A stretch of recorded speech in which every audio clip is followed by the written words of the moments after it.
الحمدللہ وکفا وسلام علی عبادہ الذین اصطفیٰ اما بعد فاعوذ باللہ من الشیطان الرجیم بسم اللہ الرحمن الرحیم فانكحوا ما طاب لكم من النساء مثنى وثلاث ورباع صدق الله مولانا العظيم قال الله تبارك وتعالى في شان حبيبه الكريم إن الله وملائكته يصلون على النبي يا أيها الذين آمنوا صلوا عليه وسلموا تسليما اللهم صل على سيدنا ونبينا ومولانا محمد وعلى آله وأصحابه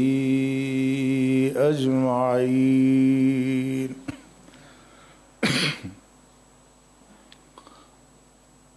لائق صدر احترام برادران ملت، گزشتہ جمعۃ المبارک کے موقع پر مجھے اچانک ایک دوسری مسجد میں نماز جمعہ پڑھانے کے لیے جانا پڑا، اس لیے میں پہلے آپ کو اس سے باخبر نہ کر سکا۔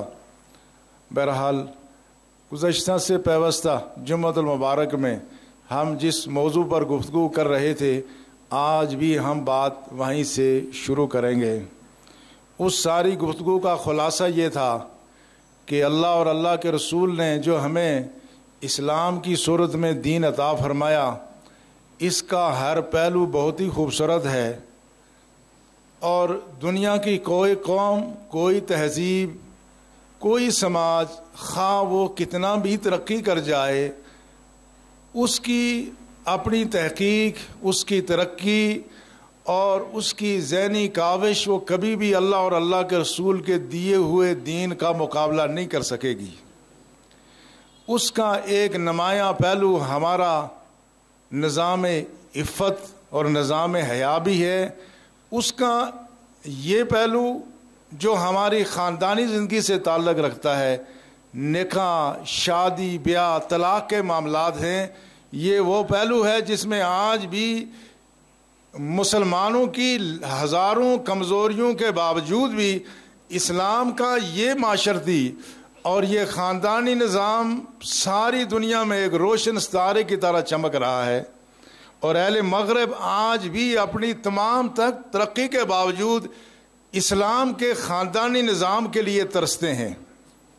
ان کے بوڑھے جب اولڈ مین ہاؤسز میں جاتے ہیں، ان کی بچیاں جب گرل فرینڈ بنتی ہیں، بیٹے جب بوائے فرینڈ بن کر کے ان سے جدا ہوتے ہیں، وہ خون کے آنسو ہوتے ہیں، مگر ان کا اس کے لیے کوئی حل ان کے پاس موجود نہیں ہے۔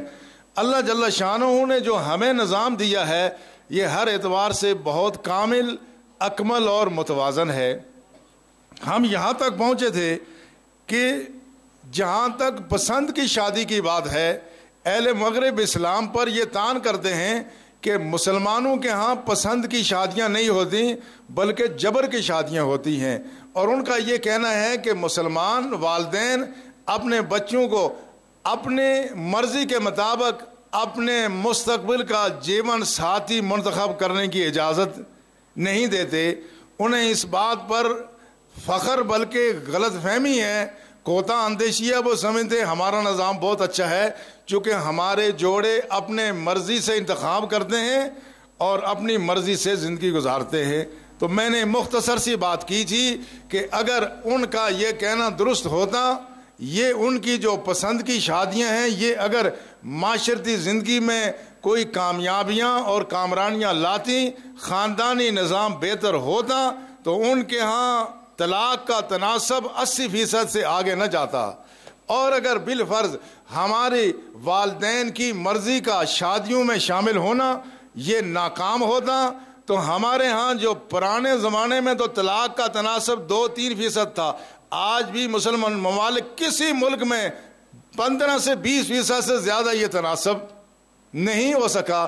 اس کی وجہ کیا ہے کہ اسلام کے جو احکامات ہیں ان میں بہت اعتدال ہے، توازن ہے، ہر شخص کو اپنا حق دیا گیا ہے اور ہر شخص کی رائے کا احترام کیا گیا ہے۔ تو شادی کے سلسلے میں جو قرآن نے بنیادی تعلیم دی ہے وہی ہے فَانكِحُوا مَا طَابَ لَكُم مِّنَ النِّسَاءِ مَثْنَىٰ وَثُلَاثَ وَرُبَاعَ، تم نکاح کرو مَا طَابَ لَكُم، جو تمہیں اچھی لگے۔ طابع کے لفظ سے ہی واضح ہوتا ہے کہ دین اسلام یہ اختیار ملت کے جوانوں کو دے رہا ہے، ملت کے بچیوں کو دے رہا ہے۔ فَانكِحُوا مَا طَابَ لَكُم، تم نکاح کرو، یہاں خطاب مردوں کو ہے، مَا طَابَ لَكُم، تمہیں جو شادی میں جو خاتون جو اچھی لگے اس سے شادی کرو۔ مگر میں بتا چکا ہوں کہ اس میں جو معیار 4 تھے، اس میں چاروں معیار رسول اللہ نے بیان فرمایا اور پھر فرمایا کہ تم دینداری کو حسن و جمال پر بھی ترجیح دو اور حسب و نسب پر بھی ترجیح دو اور خاندانی وجاہت پر بھی ترجیح دو اور مال و اسباب پر بھی ترجیح دو، اور فرمایا تم دین کو ترجیح دو تو تمہاری رشتے کامیاب اور کامران ہوں گے۔ آج ہم بات اسی سے آگے بڑھائیں گے کہ 2 طرح کی احادیث ملتی ہیں۔ رسول اللہ نے فرمایا لا نکاح الا بولی، جس نکاح میں کسی خاتون کا یا کسی مرد کا ولی شامل نہ ہو وہ نکاح ہوتا ہی نہیں۔ ایک طرف یہ حدیث ہے، دوسری اسی مفہوم کی حدیث ہے لا نکاح الا بولی و شاہدی عدل، 2 گواہ جب تک نہ ہوں اور جب تک ولی کسی نکاح میں شامل نہ ہو وہ نکاح نہیں ہے۔ ایک طرف اس طرح کی حدیث ہیں اور دوسری طرف دوسرے انداز کی حدیث ہیں، جس سے یہ معلوم ہوتا ہے کہ مرد اور عورت خاص طور پر بچیوں کو، ملت کی بیٹیوں کو اپنے مستقبل کا انتخاب کرنے کا خود اختیار بھی ہے۔ بخاری کی مشہور روایت ہے، حضرت خنسہ بن خزام ایک انصاری صحابیہ ہیں، ان کا رشتہ ان کے والد نے ان کی مرضی کے خلاف کر دیا۔ جب خلاف کر دیا فَأَتَتْ رسول اللہ صلی اللہ علیہ وسلم، یہ رسول اللہ کی خدمت میں حاضر ہوئی، عرض کیا یا رسول اللہ میرے والد نے میرا رشتہ میری مرضی کے خلاف کر دیا ہے۔ فَرَدَّهَا رسول اللہ صلی اللہ علیہ وسلم، رسول اللہ نے اس رشتے کو منسوخ کرا دیا، آپ نے اس نکاح کو منسوخ کر دیا۔ ایک دوسری حدیث جو امام ابو داود نے نقل کی ہے اس میں یہ ہے کہ ایک لڑکی آئی رسول اللہ صلی اللہ علیہ وسلم کی خدمت میں حاضر ہوئی اور یہ بتایا کہ میرے باپ نے رشتہ میری مرضی کے خلاف کیا ہے۔ فخیرہا رسول اللہ صلی اللہ علیہ وسلم، تو نبی رحمت نے اس کو اختیار دیا کہ تم چاہو تو یہ نکاح ہم برقرار رکھیں، چاہیں تو ہم اس کو مسرد کر دیں۔ اب 2 طرح کی احادیث ہے اور اس میں کچھ وضاحت اور بھی ہے۔ رسول اللہ نے فرمایا لا تنکح الائم حتی تستأمر ولا تنکح البکر حتی تستأذن، فرمایا کوئی ایسی خاتون جس کی پہلے شادی ہو چکی ہو، وہ مطلقہ ہو یا بیوہ ہو، اس کا نکاح نہیں کرایا جائے گا حتی تستأمر، یہاں تک کہ واضح طور پر اس سے اجازت نہ لے لی جائے۔ اور فرمایا جو باکرہ ہو، جو کنواری لڑکی ہو، لا تنکح حتی تستأذن، یہاں تک کہ جب تک اسے اجازت نہ لی جائے اس وقت تک اس کا بھی نکاح نہیں ہوگا۔ تو فرمایا اس کی اجازت کیا ہوگی؟ فرمایا اس کا خاموش رہنا یہی اس کی طرف اجازت ہوگی، یعنی کسی ایسی باکرہ یعنی کنواری لڑکی سے جب اس کے نکاح کا معاملہ ہوگا تو نکاح سے پہلے اس سے پوچھا جائے گا، اگر وہ خاموش رہے تو یہ اذن ہی شمار ہوگا، لیکن اس میں شرط یہ ہے کہ اجازت لینے والا قریبی ولی ہو، کوئی باپ ہے، ماموں ہے، بھائی ہے تو پھر ہوگا، ورنہ اگر کوئی غیر پوچھتا ہے جب تک صراحت سے اپنی رضامندی نہیں دے گی اس وقت تک اس کا نکاح نہیں ہو سکے گا۔ اب یہ جو مختلف قسم کی احادیث ہیں، ایک حدیث میں رسول اللہ نے فرمایا جو خاتون جس کا پہلے نکاح ہو گیا ہو اب دوسرا نکاح ہو رہا ہو تو فرمایا یا احق باذنہا من ولیہا، وہ کہتے ہیں وہ اس کو اپنے بارے میں ہو کما قال نبی صلی اللہ علیہ وسلم، اس کو ولی کے مقابلے میں اپنی مستقبل کا فیصلہ کرنے کی خود زیادہ اس کو حق حاصل ہے۔ اب یہ مختلف احادیث سے اس سے کیا ثابت ہوتا ہے؟ اس سے یہ بات ثابت ہوتی ہے کہ کوئی باپ کوئی ماں کوئی ولی اگر کسی لڑکی کا رشتہ لڑکے کا رشتہ اس کی مرضی کے خلاف کرے اور اس میں اس بچی یا بچے کی مصلحت نہ ہو، اس میں زیادتی والدین کی طرف سے ہو، تو پھر اختیار کس کو ہوگا؟ پھر اس جوڑے کو اختیار ہے کہ وہ فیصلہ کرے۔ لیکن اگر وہ دونوں جو بننے والے مستقبل میں بننے والے ساتھی اگر والدین کی رائے کو بلا وجہ مسترد کریں تو لا نکاح الا بولی کا مطلب کیا ہوا کہ ہر وہ نکاح جس میں ولی شامل نہ ہو اس نکاح میں کوئی برکت نہیں ہوتی۔ اہل ایمان، ہمارے ہاں کیا ہوتا ہے، ہمارے ہاں شادی ہو اور شادی میں اگر قریبی رشتہ دار نہ بیٹھیں، ہم عام طور پہ کیا کرتے ہیں، جو پرانی ناراضگیاں ہیں لیکن جب شادیاں قریب آتے ہیں ہم منانے کی کوشش کرتے ہیں۔ کیا منانے اس گلا آنے بھائی قریبی رشتہ دار کہتے شادیاں شامل ہو، شادی کیا ہوتی، یہی ہوتا ہے نا۔ ہم یہ کہتے ہیں جس شادی میں قریبی رشتہ دار شامل نہ ہو ہم اس شادی کو شادی نہیں سمجھتے۔ تو آپ خود اندازہ کریں، جس شادی میں باپ ذہنی طور پہ شامل نہیں ہے، ماں شامل نہیں ہے، وہ شادی کیا شادی ہوتی ہے؟ اہل ایمان، آپ سب ان تجربات سے گزرے ہیں، گزر رہے ہیں، ہم بھی گزرے ہیں۔ ایک زمانہ وہ تھا ہم نے اپنے بچوں کی تعلیم و تربیت کی، اب میرے سامنے دوسری نسل پروان چڑھ رہی ہے، ہمارے پوتیاں پوتے ہیں، میں دیکھتا ہوں ان کے ساتھ جو ان کی مائیں، ان کے والد جو محنت کرتے ہیں، جو مشقت کرتے ہیں، یہ ماں باپ کی محنت اپنی اولاد کے ساتھ، خواہ غربت کا زمانہ ہو یا آسودگی کا زمانہ ہو، ماں باپ جو اپنے بچی اور بچے کو پال پوس کر کے جوان کرتے ہیں، اگر وہ جوان ہو جائے اور والدین کی رائے ان کی مصلحت میں ہو، ان کی بہتری میں ہو، تو جو بیٹی بیٹا اپنے والدین کو قطعاً نظر انداز کر دے وہ کتنا بدنصیب ہے، وہ کتنا بدنصیب ہے، وہ بیٹی کتنی بدنصیب ہے جو اپنی ماں کی رائے کو، جس کے لیے قرآن کہتا ہے حملت امہ کرہم و وضعت کرہا، اس کی ماں نے اس کو بڑی مشکل سے اپنے پیٹ میں اٹھائے رکھا، بڑی مشکل سے اس کی ولادت ہوئی، پھر ماں باپ نے اپنی خوشیاں اپنا سارا کچھ اولاد پر قربان کر دیا۔ یہ اولاد اگر شادی کے معاملات میں بالکل ہی والدین کو نظر انداز کر دیں تو کیا انصاف یہ نہیں کہتا کہ وہ غلط کر رہے ہیں؟ یہی بات تو دین نے کہی ہے، لا نکاح الا بولی۔ جب کوئی بیٹی بیٹا مکمل طور پر اپنے والدین کو نظر انداز کر دے تو فرمایا اس کا کوئی نکاح نہیں ہوتا۔ اور تجربہ بھی بتاتا ہے جہاں بیٹیاں یا بیٹے اپنے والدین کی رائے کو نظر انداز کر کے پسند کی شادیاں کریں وہ زیادہ عرصہ چلتی بھی نہیں ہیں، وہ خمار آہستہ آہستہ اترتا ہے، وہ جو محبت کے دعوے ہوتے ہیں وہ آہستہ آہستہ حقیقت کا جب روپ سامنے آتا ہے وہ محبت کی ڈینگیں بھی ختم ہو جاتی ہیں، وہ جذبات بھی سرد پڑنا شروع ہو جاتے ہیں، پھر آپس میں ناچاکیاں شروع ہو جاتی ہیں۔ مگر جہاں والدین کی رضامندی شامل ہے، جب ہم کہتے ہیں ہر جگہ ماں کی دعا جنت کی ہوا، تو کیا رشتے میں ماں کی دعا کام نہیں آئے گی؟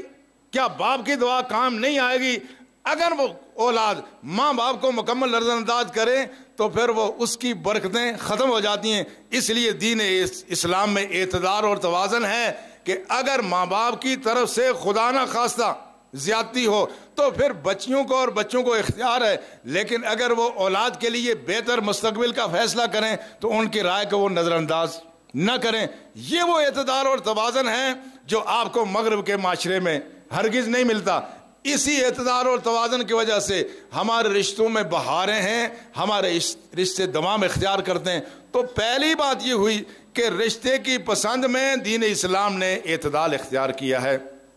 اس کے بعد اگلا جو مرحلہ ہے اس میں بھی ہر معاملے میں اعتدال ہے، ہر معاملے میں اس میں سب کی رائے کو اور سہولت کو نظر انداز نہیں کیا گیا ہے بلکہ ان کو پیش نظر رکھا گیا ہے۔ رسول اللہ صلی اللہ علیہ وسلم نے رشتوں کے لیے فرمایا، آپ نے فرمایا اعلنوا النکاح، اعلنوا النکاح، نکاح کا اعلان کرو، وجعلوہ فی المساجد، اور نکاح مسجد میں کیا کرو۔ ایک روایت یہ ہے کہ جمعے کے دن کیا کرو، دوسری روایت یہ ہے کہ جمعے کی شام کو کیا کرو۔ اب ہمارے یہاں اکثر یہ اچھا رواج شروع ہو گیا ہے کہ لوگ مساجد میں نکاح کرتے ہیں، جمعے کے دن کرتے ہیں اور نصف دن کے ڈھلنے کے بعد جمعے کے بعد لوگ نکاح کر دیں، یہ بھی ایک بڑی اچھی بات ہے اور اس میں بھی یقیناً برکت ہوتی ہے۔ مگر صرف نکاح کو صرف یہ نہ سمجھا جائے کہ مسجد میں نکاح کر لیا تو برکت ہو گئی، باقی معاملات میں ہم شریعت کو نظر انداز کریں، ہمارا اپنا نقصان ہوتا ہے۔ اس لیے باقی معاملات بھی وہ شریعت کے تابع ہونے چاہیے۔ جہاں ہم مسجد میں خطبہ پڑھ کر کے اور ہم قرآنی آیات اور احادیث پڑھ کر کے نکاح کرتے ہیں تو ہر معاملے میں ہمیں شریعت کے احکامات کو مد نظر رکھنا چاہیے۔ اگلا جو مرحلہ ہے وہ یہ ہے کہ گواہ بھی عادل ہوں اور اس کے علاوہ نکاح کا اعلان کیا جائے اور دف بجانے کی بھی اجازت ہے۔ عربوں میں چونکہ کوئی ایسا اور رجحان نہیں تھا، چونکہ نکاح کی شہرت کا حکم ہے، پوشیدہ نکاح اگرچہ ہو جاتا ہے مگر شریعت کے نزدیک پسندیدہ اس لیے نہیں ہے کہ نکاح کو اگر پوشیدہ رکھا جانے لگے تو پھر کل جب جوڑے آپس میں پھریں گے کسی کو پتہ ہی نہیں ہوگا۔ یہ نکاح کے اعلان اور ساتھ وہ دف ہوتی تھی، یہ دف کا ڈھول سے کوئی تعلق نہیں ہے، یہ دف آخری حد ہے، اس کو ابتدا نہیں بنایا جا سکتا کہ ڈھول باجے، یہ ایک الگ بات ہے، اس میں ہم آگے چل کے بات کریں گے۔ دف جب بجتی تھی تو لوگوں کو پتہ چل جاتا تھا کہ کیا ہو رہا ہے، گاؤں میں نکاح ہو رہا ہے۔ اس لیے دعوت ولیمے کا بھی حکم کیوں ہے؟ اس لیے ہے کہ سارے سماج کو پتہ چل جائے کہ دو مرد اور عورت نے آپس میں رشتہ کر لیا ہے، اب ان کی حیثیت بیوی اور شوہر کی ہے تاکہ ہر آدمی اس سے باخبر رہے۔ اس لیے دعوت ولیمہ کا بھی حکم ہے، اسی لیے باقی چیزوں کا بھی حکم ہے۔ اور رسول اللہ صلی اللہ علیہ وسلم نے دعوت ولیمہ پر بھی بڑی تاکید فرمائی ہے۔ آج کل ہمارے ہاں بعض گھروں میں ہم نے یہ دیکھا، لوگ کہتے ہیں جی ہم تو بڑی دین کے مطابق شادی کرتے ہیں۔ اچھا دین کے مطابق کیسے شادی ہوئی؟ ہم کسی کو دعوت نہیں دیتے، ہم نے اپنی بہنوں کو بھی دعوت نہیں دی، رشتہ داروں کو بھی دعوت نہیں دی۔ کیوں؟ اس لیے کہ اس میں دین میں آسانی ہے۔ اچھا یہاں تو آپ نے ایسا نہیں کیا، مہر کتنا رکھا؟ 2 لاکھ 3 لاکھ 5 لاکھ روپیہ، یعنی کہ ادھر آپ کو دین نظر آیا ادھر آپ کو دین نظر نہیں آیا۔ حالانکہ مہر کے اپنے احکامات ہیں، دعوت ولیمہ کے اپنے احکامات ہیں۔ یہ دعوت ولیمہ کیوں ہوتی ہے؟ جب آپ کسی کو بلائیں گے، رشتہ داروں کو بلائیں گے، دوست احباب کو بلائیں گے، کنبے قبیلے اور برادری کو بلائیں گے، سب کو پتہ چل جائے گا کہ یہ 2 افراد کے درمیان نکاح ہو گیا ہے، ان کا آپس میں میاں اور بیوی کا رشتہ ہے۔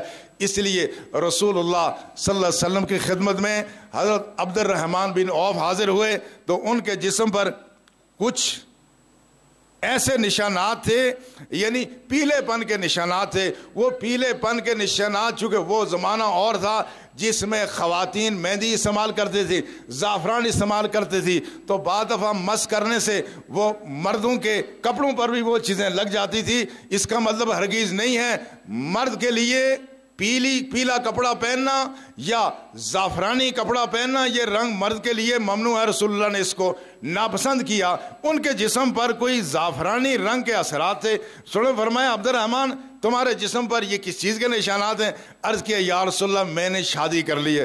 فرمایا اولم ولو بشاء، فرمایا اس کا ولیمہ بھی کر لینا، خواہ ایک بکری کا بچہ ہی کیوں نہ ذبح کرو، بکری کا بچہ ہی ذبح کرنا پڑے تو بکری کا بچہ ذبح کر لو۔ ایک شخص حاضر ہوا، عرض کیا یا رسول اللہ میں نے شادی کی ہے۔ فرمایا تم نے ولیمہ کیا ہے؟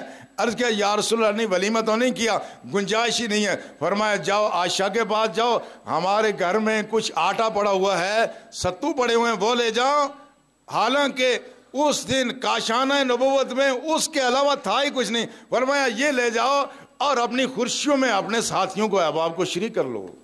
اس لیے رسول اللہ صلی اللہ علیہ وسلم نے اپنی اس سارے فقر زندگی کے باوجود اپنی ازواج مطہرات کا باقاعدہ ولیمہ کیا ہے اور اس میں لوگوں کو شریک کیا ہے۔ حضرت زینب کا جب نکاح ہوا رسول اللہ صلی اللہ علیہ وسلم نے ایک بکری ذبح کی اور سارے صحابہ کو اس میں بلایا۔ حضرت صفیہ جو ایک یہودی سردار کی حائی بن اخطب جن کا نام تھا، جب ان کے ساتھ سرکار کا نکاح ہوا آپ نے اس میں بھی دعوت کی، مگر اس میں بکری ذبح کرنے کو نہ تھی۔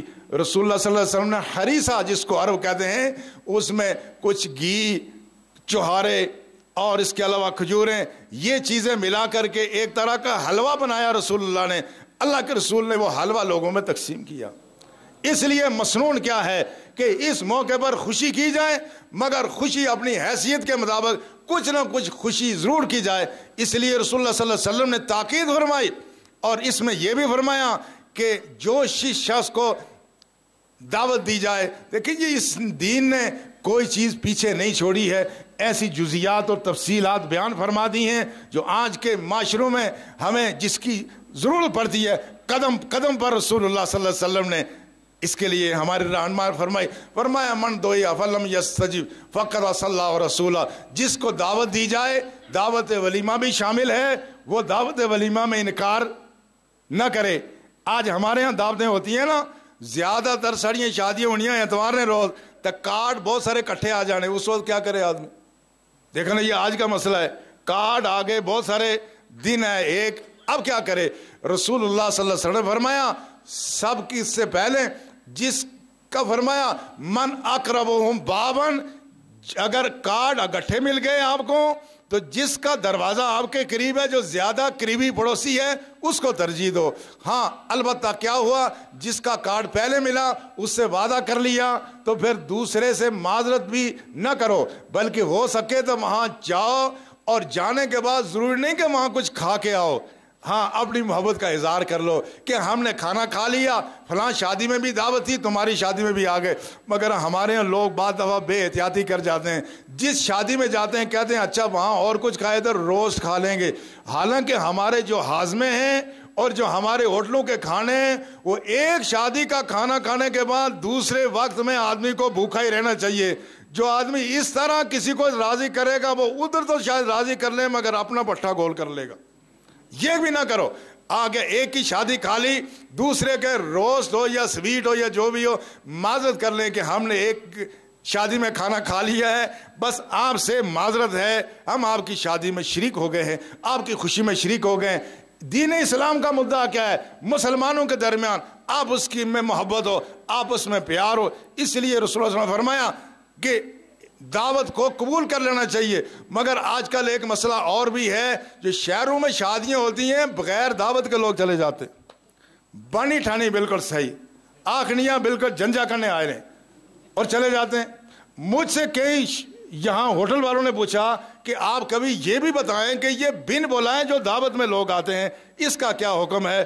اللہ کے رسول نے اس بارے میں بھی ارشاد فرمایا، کوئی بات اللہ کے رسول نے پیچھے نہیں چھوڑی۔ اللہ کے رسول نے فرمایا من دخل علی غیر دعوت فقد دخل سارقا وخرج مغیرا، فرمایا جو بن بلائے دعوت میں چلا جائے، وہ جب دعوت میں جا رہا ہوتا ہے تو چور کی حیثیت جا رہا ہوتا ہے، جب واپس آ رہا ہوتا ہے تو ڈاکو کی حیثیت سے آ رہا ہوتا ہے۔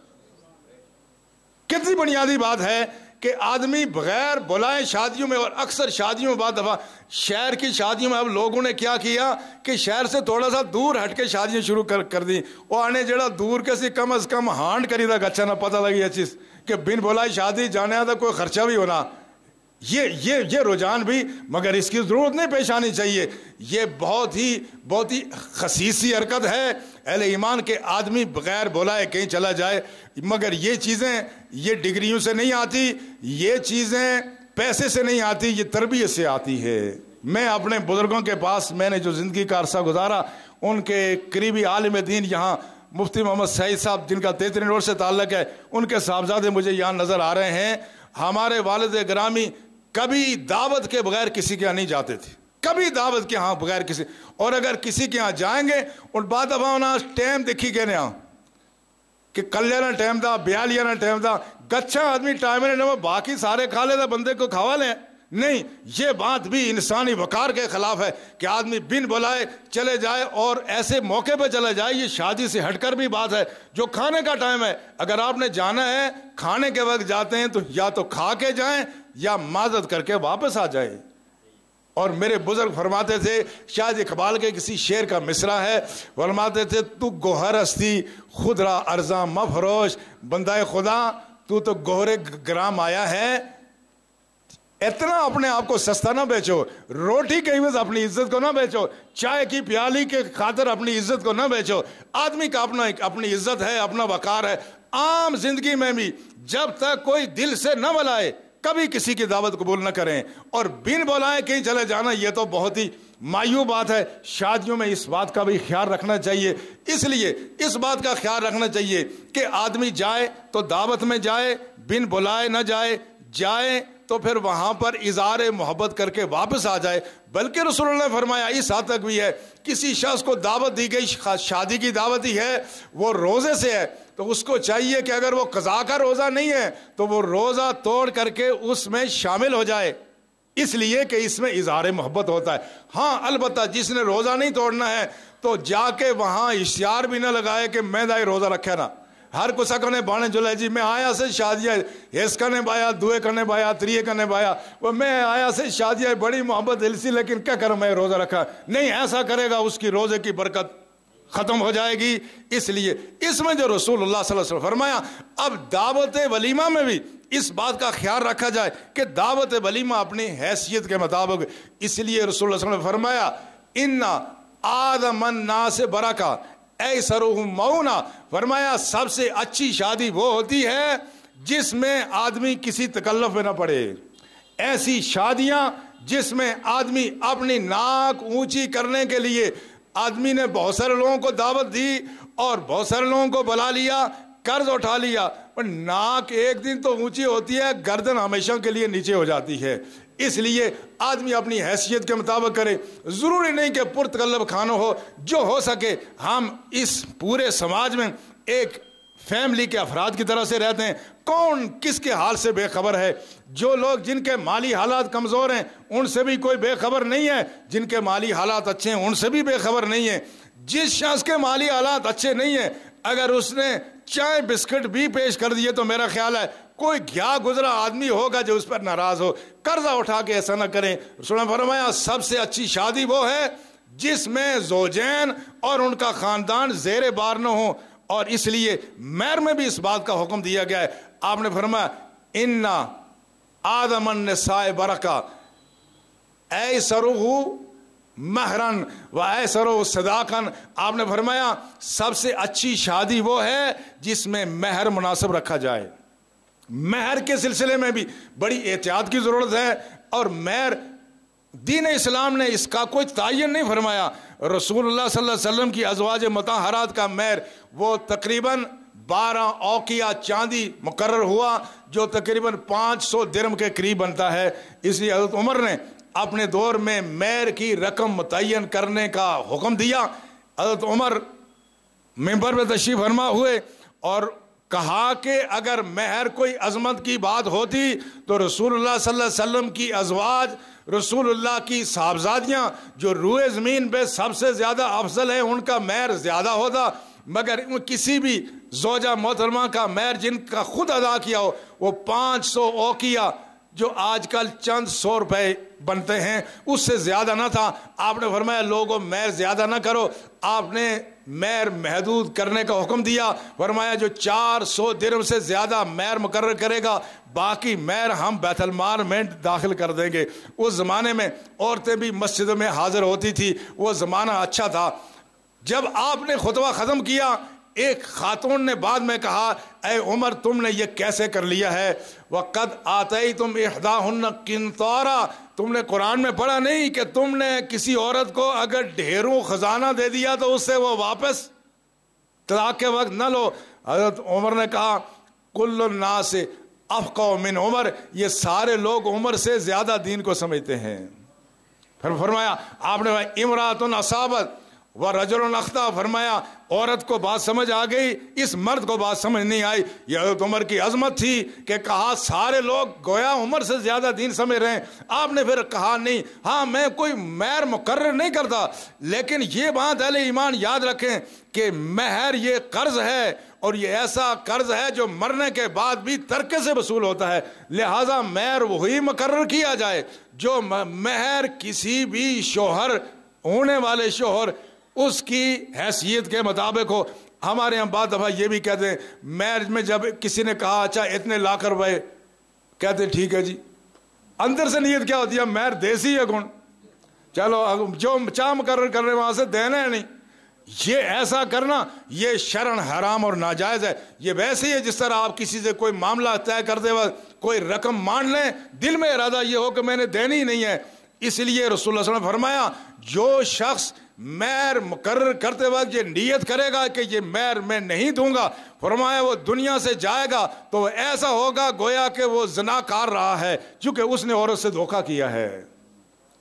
یہ تو مہر تو دور کی بات ہے، رسول اللہ نے فرمایا کوئی شخص اگر کسی خاتون سے نکاح کرے اور وہ سیاہ خضاب لگاتا ہو تو اس کے ورثاء کو، اس کے اولیاء کو بتا دے کہ میری داڑھی جو کالی ہے جوانی کی وجہ سے نہیں، یہ خضاب کا کمال ہے، تاکہ عورت کو دھوکہ نہ ہو۔ تو جب اس حد تک بھی، خضاب کی حد تک بھی دھوکہ دینا شرعاً حرام ہے، تو جو شخص نیت کرے کہ میں مہر نہیں دوں گا وہ شخص خدا کے نزدیک مجرم ہے اور وہ بہت بڑا جھوٹا ہے۔ لہٰذا اس معاملے میں بہت احتیاط کرنی چاہیے۔ اللہ ہمیں اس کی توفیق عطا فرمائے۔ انشاءاللہ ہمارا یہ موضوع جاری رہے گا۔ اللہ دین کے احکام کو سمجھنے اور اپنانے کی توفیق عطا فرمائے۔ وما علینا الا البلاغ۔